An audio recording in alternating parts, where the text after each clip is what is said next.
Assalamualaikum warahmatullahi wabarakatuh. Apa kabar teman-teman? Hari ini kita akan membahas menulis naskah film. Nah, materi ini merupakan materi yang biasanya saya berikan di kelas penulisan kreatif.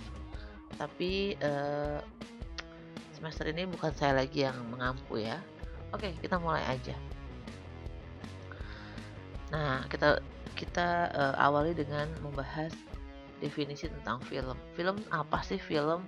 Kebetulan saya pernah ikut kelas menulis kreatif bersama Salman Aristo ya pada tanggal 19 November 2009. Udah lama sih. Film adalah sebuah media. Kalau kita ingat film itu juga masuk ke dalam kategori media massa. Ada yang bilang film media massa, ada yang juga enggak gitu. Nah, film juga isinya adalah ada audio, ada visual. Dalam film juga ada cerita. Kalau menurut David Borwell, ada dua unsur penting di dalam film, unsur narasi dan unsur teknis. Unsur narasi terdiri dari karakter, plot atau alur gitu ya. Terus ada setting, background di mana film itu diambil gitu, atau misalnya gambar-gambar itu diambil, apakah background tempat, apakah background waktu gitu ya, latar belakang waktu dan tempat dan lain-lain. Nah, itu kalau dari narasi. Kalau dari teknis, film terkait dengan cara atau proses pengambilan gambar, lightingnya, terus gerakan kamera, shotnya, cara pengambilan gambarnya, dan hal-hal lain yang terkait itu seperti misalnya propertinya gitu, make upnya dan lain-lain. Nah, film juga dilihat sebagai bagaimana orang menyampaikan cerita. Kalau menurut Sitfield, ini bapak penulisan skenario ya, yang di Hollywood sana ya, dia terkenal sekali. Dia mendefinisikan film sebagai a movie told by pictures. Jadi story told by picture, cerita yang digambarkan melalui gambar-gambar gitu, yang dituliskan melalui gambar-gambar.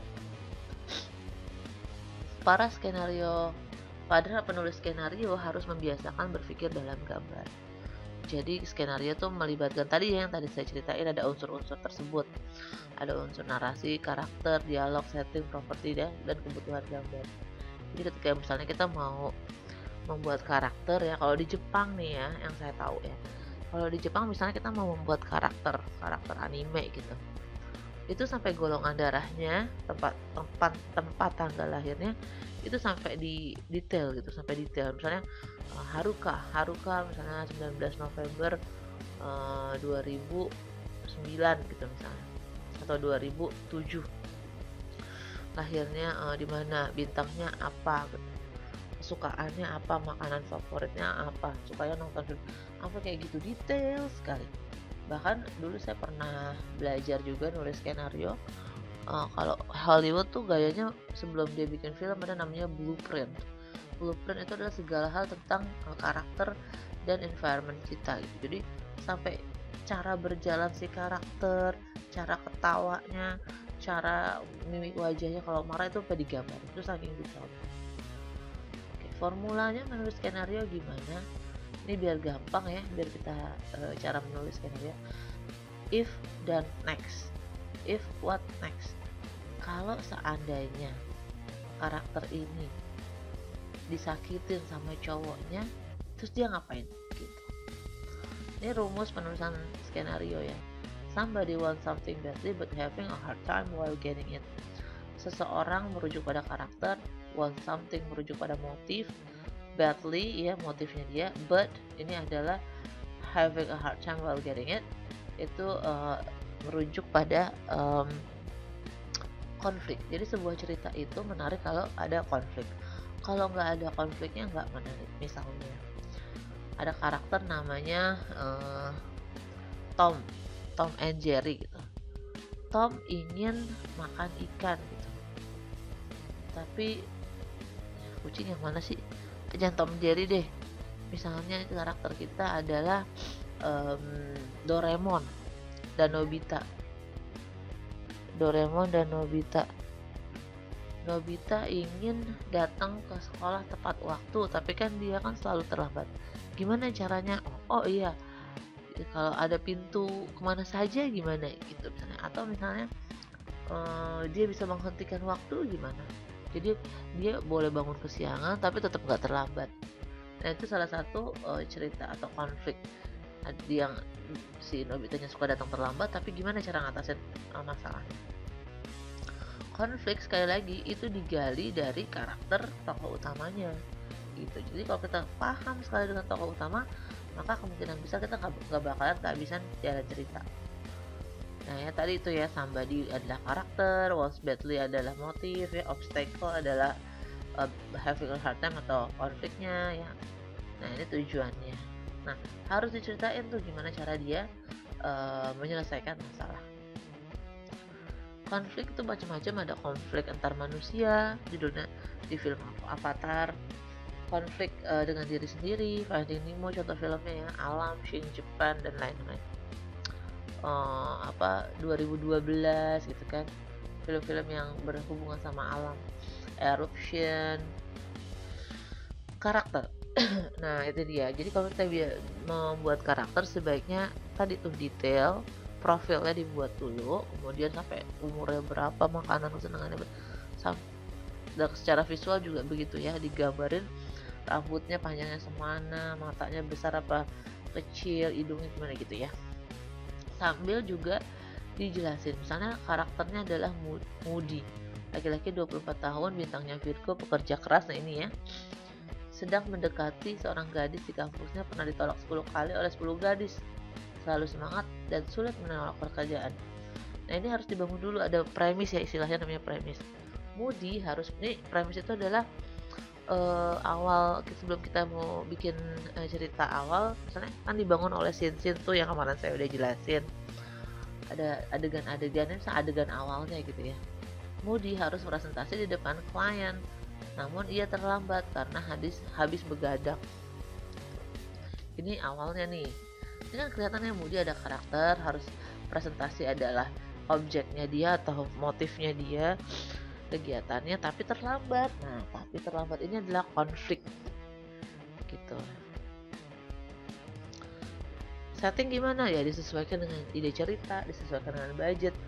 Semakin minimal dekor, set biasanya semakin menarik produser, dan karena apa? Karena budgetnya minim.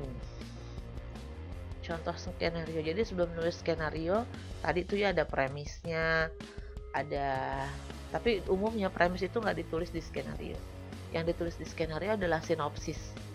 Apa sih skenario? Skenario adalah naskah film yang di dalamnya tadi memuat unsur film berupa naratif maupun teknis ya, walaupun teknisnya nggak terlalu detail.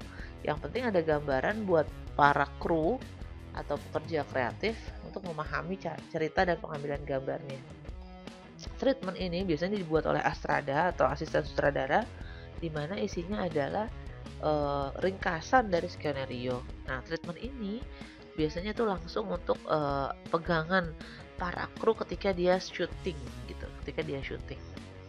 Jadi supaya nggak bolak-balik, supaya efektif itu skenarionya di breakdown atau diturunkan pada treatment supaya tadi tuh efektif ya. Jadi misalnya gini, adegan 1 diambil di dalam ruangan, adegan 2 diambil di jalanan. Masa dari ruangan terus kamera pindah ke jalanan? Enggak kayak begitu cara syuting.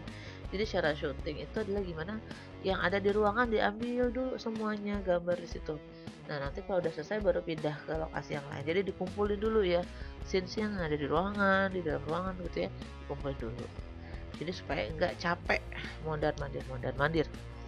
Oke, nah ini saya cuma mau kasih lihat aja skenario yang pernah saya buat FTV, kalau nggak salah ini di SCTV, kamu cari aja di YouTube mungkin masih ada ya. Nah ini judulnya Mandorku Kece Badai.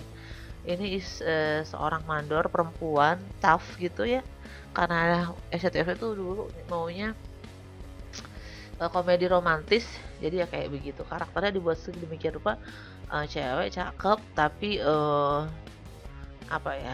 gahar gitu. Gahar tuh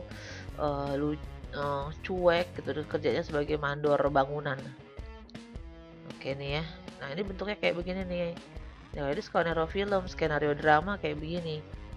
Ada ini nomor scene, ini judul, nomor scene, ini ada interior, keterangan di dalam, kamar adalah settingnya, strip siang atau day ini untuk pencahayaan.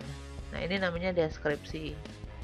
Nih ya, deskripsi ini tokohnya atau karakternya. Ini parental, ini adalah adegan atau kegiatan yang harus dilakukan oleh si tokoh utama. Nah, ini dialognya. Yang mana ya yang bagus? Gue kok nggak serak semua. Hehehe. Ini contohnya aja. Nanti kita bisa lanjut di kelas untuk diskusi ya. Tuh. Udah berapa halaman tuh? Hampir 90. Kalau 90 ini rata-rata 2 jam. FTV-nya buat 1,5 jam sampai 2 jam. 2 jam sih. Oke gitu, terima kasih teman-teman. Nanti kita lanjut di kelas ya. Assalamualaikum warahmatullahi wabarakatuh.